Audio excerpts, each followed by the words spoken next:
تخنیک او مسلک دی زینت دی وزوان زحمت پر اختیار دی عزت دی وزوان تعبیر د تصویر تنویر دا مسیر مبهم. بسم الله الرحمن الرحیم. د سلام په وړاندې کولو سره د تخنیکي او مسلکي زده کړو ملي ادارې د ماښام 9 بجو خبري ټولګې ته راغلاست.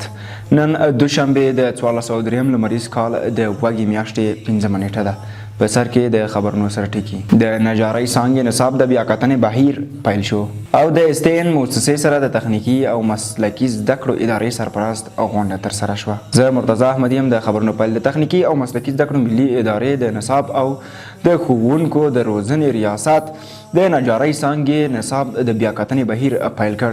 یاد پروګرام به 4 ورځې دوام وکړي او په یاد پروګرام کې استادان، متخصصین او د چارو کارشناسان هم ګډون لري. د نصاب او ښوونکو د روزنې ریاست د مسؤلینو په وینا د نصاب د بیاکتنې موخه د داسې نصاب جوړول دي چې د کار بازار اړتیاوې پوره کړي. دا په داسې حال کې ده چې د تخنیکي او مسلکي زده کړو د یو شمېر څانګو نصابونه د یادې ادارې د نصاب او ښوونکو د روزنې ریاست لخوا اصلاح شوي دي او د تخنیکي او مسلکي زده کړو ملي ادارې سرپرست الحاج مولوي غلام حیدر شاه احمد د اسټډيو مؤسسې له مسؤلینو سره د یوې مجازي ناستې په ترڅ کې وکتل.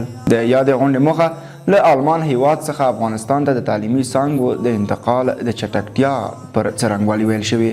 په دې کتنه کې د اسټډيو مؤسسې مسؤلینو هیواد ته د تعلیمي څانګو د انتقالولو په برخه کې د خپلو کارونو د پرمختګ په اړه توضیحات وړاندې کړل.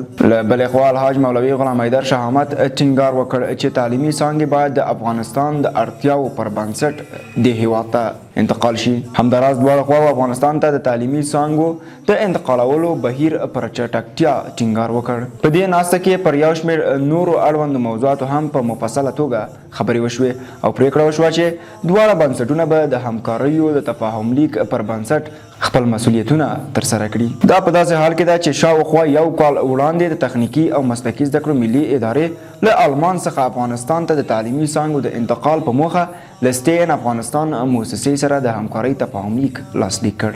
د تخنیکي او مسلکي زده کړو ملي ادارې خبري ټولګه همدلته پای ته رسیږي.